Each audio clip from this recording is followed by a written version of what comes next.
Hello, boys and girls. Coach Michael here. I want to address a slightly different issue, as in it's an issue of how do you train when you lack of sleep and you are not recovered.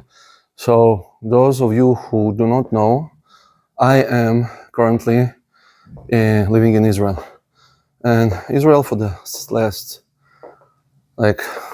4 years, 3 years in war. So there are sirens. We do not sleep. Between 2 to 3 sirens in the night. So you wake up, you go to the bomb shelter, you go back. And yet, my physical studio, where I'm recording now, is fully operational. People are coming. And one of my students asked me the very simple question of, listen, what do we do? We are all in a chronic lack of sleep. So the body is just not coping. And the answer is regardless the war or my conditions, because I'm sure you have yours, and there are people like my students who work crazy shifts and sometimes wake up in the middle of the night to drive to their location. So it's almost the same thing. And the answer is you cut down the noise. So it's about program maximum and program minimum.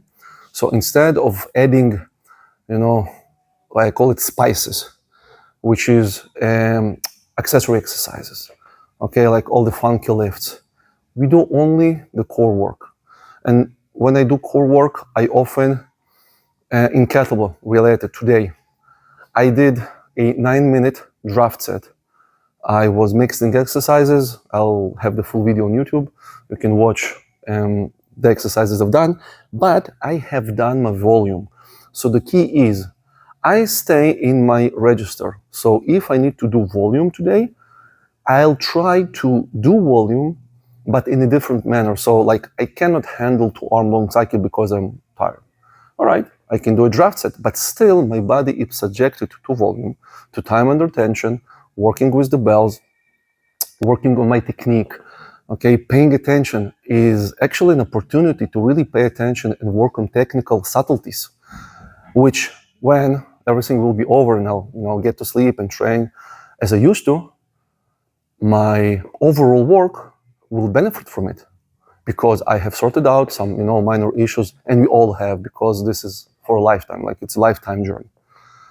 When you do strength work, you don't subside 5x5 by 3x10. You stay in the 5x5. You may reduce slightly the weight, or again, you may do staggered sets. So like you do 2 reps, you rack the barbell, you shake it off for 15 seconds, 2 reps, rack the barbell, 1 rep. You'll still get your 5 reps, but you're modulating, your body ability. You do not overload it. All right? So this is the key thinking. You have, I can talk for hours giving you examples, but like my examples are not your examples, and my solutions are far from being your solutions. All right?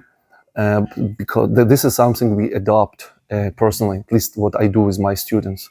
Okay, they all have their own conditions, and I need to figure out what will work best for them. And even sometimes telling them, you must push through this. Okay, have an Excel or something, like energy drink, and go and do the fucking thing, because this is what we need to do now, and then we'll modify whatever. But this is the key of thinking. We take out every other accessory work. So I don't do any snatches. I don't do nothing that is not related directly to my kettlebell event in the future, right? Which is 2 arm long cycle. So anything else is redundant, all right? And same for strength work, same for running, aerobic. Okay, you're saying what I need to do, and you do it. You back off.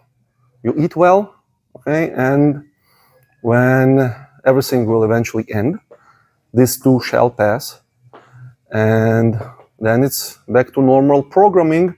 But don't do the mistake of immediately jumping to the place where you left off, because it's most often will be the place that you will stop and won't train for a long time, right? So, well, this is my 2 cents on the subject. If you have any particular questions, feel free to ask. I will gladly answer. And cheers. And I hope you will never know how is it to to wake up in the middle of the night with sirens go, grabbing kids and running to the shelter.